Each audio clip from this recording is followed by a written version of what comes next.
यज्ञ, पर्जन्य, अन्न की उत्पत्ति इस कार्य कारण संबंध से संसार की परवरिश करने के लिए कारणीभूत है, ऐसा विचारों का मत है और ब्रह्मपद प्राप्त करने का साधन उपासना है। यज्ञ पुरुष का पालन पोषण करते हैं, यह सत्य है। यज्ञ से वर्षा, वर्षा से अन्न का उत्पादन तथा अन्न से देह पालन, ये सारे गौण हेतु हैं, किंतु जगत का प्रमुख निमित्त ब्रह्म है। इसीलिए यज्ञ प्राणी पालन तथा ब्रह्म जगत, इन दो कार्य कारण भावों में गौण तथा प्रमुख का भेद है। इसके अलावा यज्ञ का साधन क्रिया है और ब्रह्म प्राप्ति का साधन उपासना है। यज्ञ प्राणियों के पालन पोषण के लिए है।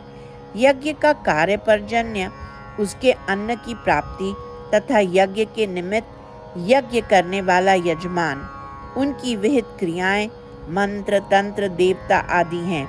इस प्रकार यज्ञ के कार्य और कारण में भेद है और प्रेम लक्षण भक्ति प्राप्त करने के लिए ब्रह्मा के जगतकारी, सर्वज्ञ तथा सर्वशक्तिमान रूप का परोक्ष ज्ञान होना आवश्यक है, जबकि ज्ञान लक्षण भक्ति प्राप्त करने के लिए ब्रह्म रूप का अपरोक्ष ज्ञान होना आवश्यक है।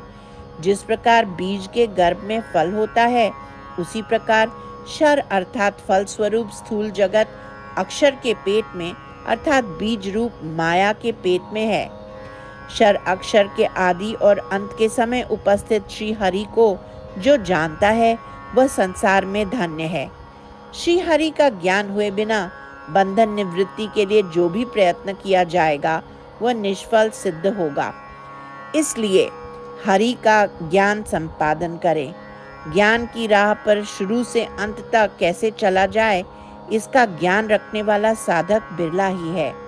तुकाराम महाराज कहते हैं, मैं क्षर और अक्षर से विलग हो गया हूँ और विट्ठल के अनुग्रह से वेद शास्त्रों का क्या तात्पर्य है, इसके बारे में तुम्हें बता रहा हूँ।